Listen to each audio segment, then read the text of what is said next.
بسم اللہ الرحمن الرحیم۔ ڈیئر اسٹوڈنٹ، آج جو ہمارا ٹاپک ہے وہ ہے استعارہ۔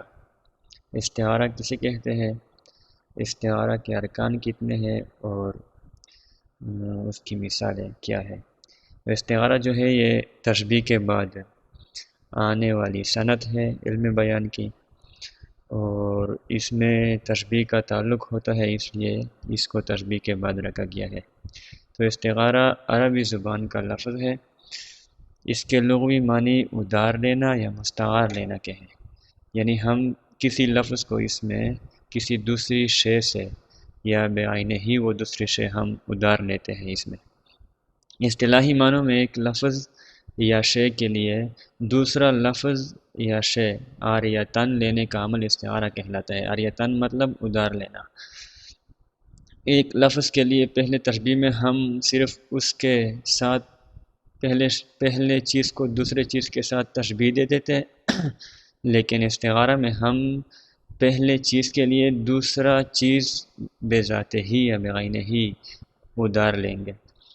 اس عمل میں ادار لیا ہوا لفظ اپنی حقیقی شناخت سے دستکش ہو کر وہ شناخت اختیار کر لیتا ہے جس کے لیے اسے ادار لیا گیا ہے، یعنی اس میں جس لفظ کو یا جس شے کو ہم ادار لیتے ہیں وہ اپنا حقیقی شناخت کو دیتے ہیں، اور جس کے لیے ہم اسے ادار لیتے ہیں یہ پھر اس مطلب میں ہم استعمال کریں گے، یعنی اپنے اصلی اور لغوی معنوں کے بجائے مجازی اور مرادی معنوں کا حامل ہو جاتا ہے۔ جس مراد کے لیے ہم اسے استعمال کرتے ہیں پھر وہی معنی ہوں گے اس کے۔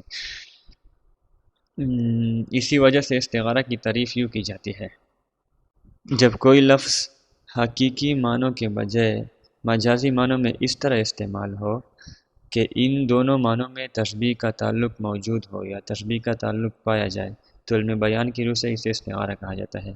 یعنی اس میں ہم ایک لفظ کو اس کے حقیقی معنوں میں استعمال نہیں کرتے، یا ہم اس لفظ کے یا اس شے سے مجازی معنی یا مرادی معنی مراد لیں گے، لیکن مجازی اور حقیقی معنوں میں تشبیہ کا تعلق ضرور ہوگا، یا جس کے لیے ہم اسے استعمال کریں گے اس کے ساتھ اس چیز میں مشابہت ضرور ہوگی۔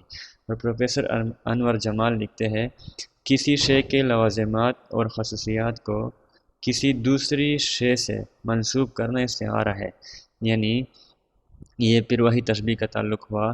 ایک شے کے ساتھ جب ہم یا ایک چیز کے لیے ہم کسی کو استعارتاً استعمال کرتے ہیں تو اس چیز کے اور جس کو ہم استعمال کرتے ہیں اس کے لوازمات اور خصوصیات ایک دوسرے سے منسوب ہوں گے۔ لفظ کو مجازی معنوں میں اس طرح استعمال کرنا کہ حقیقی اور مجازی معنوں میں تشبیہ کا تعلق ہو استعارہ کہلاتا ہے۔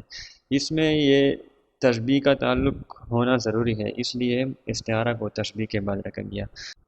اس شعر میں دیکھیں، شعر ہے میر تقی میر کا، پتا پتا بوٹا بوٹا حال ہمارا جانے ہے، جانے نہ جانے گل ہی نہ جانے باغ تو سارا جانے ہے۔ تو اس میں گل جو ہے یہ استعارہ ہے محبوب کے لیے، میر تقی میر نے استعمال کیا ہے۔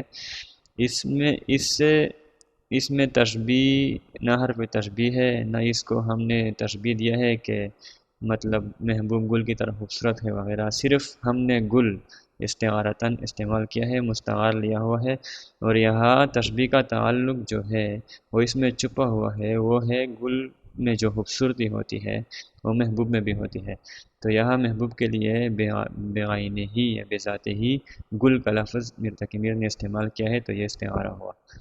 دوسرا شعر جو ہے حالی کا، ایک روشن دماغ تا نہ رہا، شہر میں ایک چراغ تا نہ رہا۔ اس میں چراغ جو ہے یہ استعارتاً حالی نے استعمال کیا ہے۔ یہ غالب کے حوالے سے حالی کہہ رہا ہے کہ غالب شہر میں ایک چراغ تھا، مطلب غالب جو تھا وہ اس کو چراغ سے تشبیہ دی ہے، لیکن یہاں استعارتاً بذاتہ ہی چراغ کو لیا ہوا ہے، تو یہ استعارہ ہے۔